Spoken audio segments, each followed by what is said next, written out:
Let's begin here. Efforts to assist miners that remain underground at the Stilfontein disused mine in the northwest are set to continue this morning. This is after locals who have been spearheading the charge over the past few weeks took a break yesterday, citing fatigue. 3 days after Police Minister Ziniko promised to deploy mine rescue experts, none of them have yet made their way to the abandoned mine. Juniour Khumalo as well as Ziniko Mhlaba are joining us now to have that conversation with us, to speak about what the efforts are going to be today, what entails those particular efforts, and then also what is going to happen looking at the court action that has been brought against the government. Ziniko, let's start off with you. A very good morning. Tell us about what happens today, as well as the processes that will unfollow.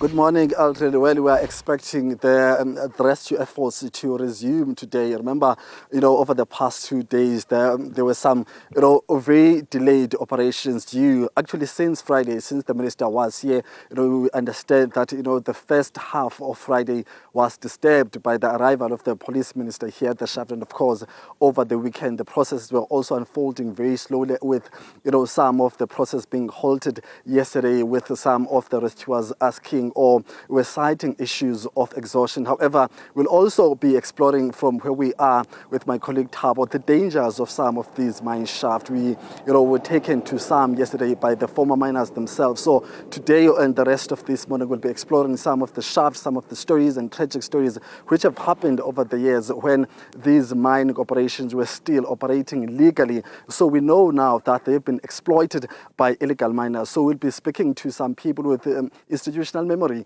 of the operations of these sites, while we still monitor, what is happening at the actual site, which is just behind us. There's no one at the site currently, but we're expecting them to formally start with their operations at about 9 a.m. this morning. Okay, and let's bring in Juniour Khumalo into this conversation as well. Juniour, the other aspect of this is that court application that was brought, an interim order has been handed down, and then tomorrow we are going to have the debate, the main arguments being heard in the court. Tell us about the court order and what it means for this operation. Indeed, Aldrin, there is that court order that was issued on Saturday, basically saying that the various government departments that are in charge of trying to assist these individuals should basically allow them to exit from this mine. This means also trying to create other exits because the one exit that is here at this mine shaft is very deep and it takes about an hour for those volunteers basically to retrieve only one person. So there is that hope that maybe the Department of Mineral Resources is going to comply with that judgment and try and create another exit. We know that most of the other exits were actually closed down when the police were carrying out that operation Vala Umgodi. So that's where most of these other exits were closed down. But the SAPS are saying that according to the judgment, despite the judgment saying that they should create an exit for these individuals, it's not up to them basically to open those closed shafts as exits. So they are saying that they're going to wait for the Department of Mineral Resources to actually go ahead and start doing this. But we haven't gotten an update from them on whether they are going to be doing this. But we know that today there is that expectation that the MEC for Community Safety, Vessels Mureng, who was tasked with putting together that task team that includes the mine rescue experts, the locals, as well as various law enforcement officials. He is expected to come here to this shaft later today. We are not so sure of the time of when he's going to come here, but we do know that he is compiling a report based on the assessment that is going to be made by those mine rescue experts, and he is going to be delivering that report to the Minister of Police, and the Minister of Police then will give a go-ahead on whether those mine experts are going to start or not. It's been 3 days since the Minister of Police did indicate that he has reached an agreement with those mine experts, so we are expecting an update today from the MEC for Community Safety, Aldrin. Yeah, I remember they're also speaking about there needs to be a thorough assessment that takes place before all of that equipment is deployed. But Juniour, once again, the point that you raise now, following that court judgment, is that there were exit points that were closed down. And the reason that I emphasize on this is that the argument that came from Cabinet was that the exit points were not closed, therefore the miners were not trapped. It is the miners themselves who refuse to resurface. What does this then mean for the case that government is going to bring? We did get an update from the Minister of Police on Friday, who indicated that about 650,000 has so far been spent in closing those mine shafts. Particularly, some of them are here in the northwest. So there are those that include this area in Stilfontein as well. So there was that communication that was made by the police minister, and then subsequently we did hear the police now suggesting that these miners were not trapped. They actually chose to be down there. But the only shaft that is open right now that can basically be used to retrieve these individuals is that one shaft that is about 2.5 kilometers deep. So it makes it basically impossible for a large number of individuals to exit that shaft at the same time. So that's why they've been pulling out one miner at a time, which takes them about an hour. So it's not that some of them don't want to come out, it seems. It's that they cannot be pulled out all at the same time. And with the means that they are using right now, the locals are using a rope, and the Minister of Police indicated himself that it is unsafe.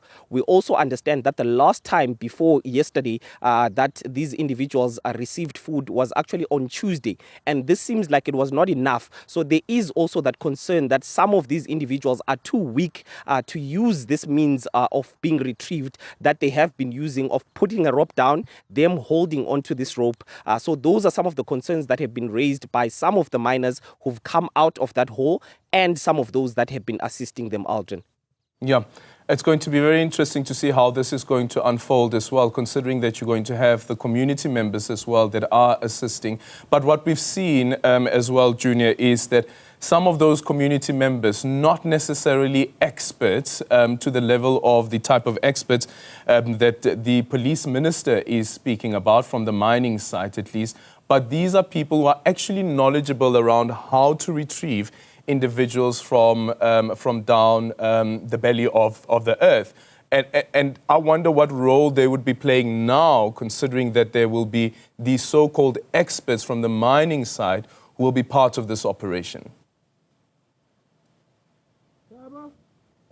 Indeed, Aldrin, there was also some concern around some of those from the community who were basically saying that that court order that has been issued says that only emergency services workers should be allowed to go into that hole. So now it creates a problem because the people that have been assisting these individuals are locals. So if those locals then are no longer going to be assisting based on that court order, then those individuals have to stay underground until the mine experts then start their duties. So yesterday we did not see any of the locals coming here to this area to assist these individuals. Some of them cited that they were exhausted, but some of them say that this court order has made it impossible for them to go to that shaft because it says only emergency services workers. So there is that dilemma also now that has been created by that court order, Aldrin. And Ziniko, what are some of those community members telling you about these rescue efforts, and also the point that is raised here by Junior, that the court order says only emergency service personnel must be allowed to go down there? Are they still adamant that they will be assisting with this operation? Well, from day one, Aldrin, committee members, especially committee leaders themselves, were very, dedicated to this mission of trying to rescue what they call their brothers and close friends who are currently trapped underground. And also remember that, there are very strong relations between, the people who are underground currently. Well, we are hearing police saying that those people are not trapped, while the committee members and general public are saying those people are trapped because some of them no longer have any strength, to come onto the surface like those we saw coming out in their hundreds just last week. So as far as their commitment to this rescue mission is concerned, it is very clear. However, it's the issue of the capacity, as my colleague Juniour said, that the tools used to try to retrieve, the bodies that are underground, but also bring up those illegal miners who are still alive onto the surface are very, very dangerous. And some experts have been saying that they are not sustainable. Yesterday, we were also engaging with some former,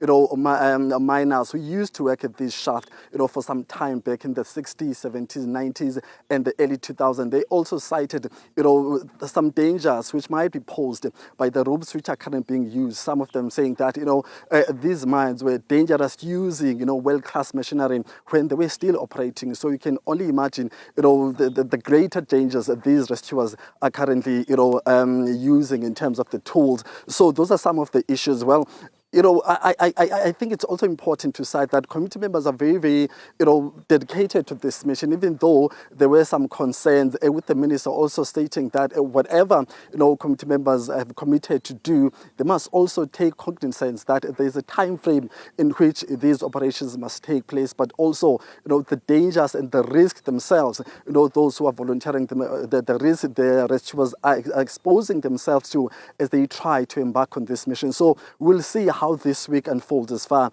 as the rescue efforts, as my colleague said, that there is, a task team which has been put together by relevant authorities here in the province. So we'll see how those aspects are going to be interacting with the community members who are currently leading these rescue operations. But as far as their dedication is concerned, it's very clear, and they don't seem to have any attitude of backing down or giving up anytime soon. And I think the discussion that you had with some of those former miners, Ziniko, also raises this question around what happens with the communities after these mines close down? What happens to the economic activity because some of these people then don't find work and places to work for? But thank you so much. Ziniko Mhlaba there, as well as Juniour Khumalo, following that story for us in Stilfontein, as we expect the rescue operations to continue this morning.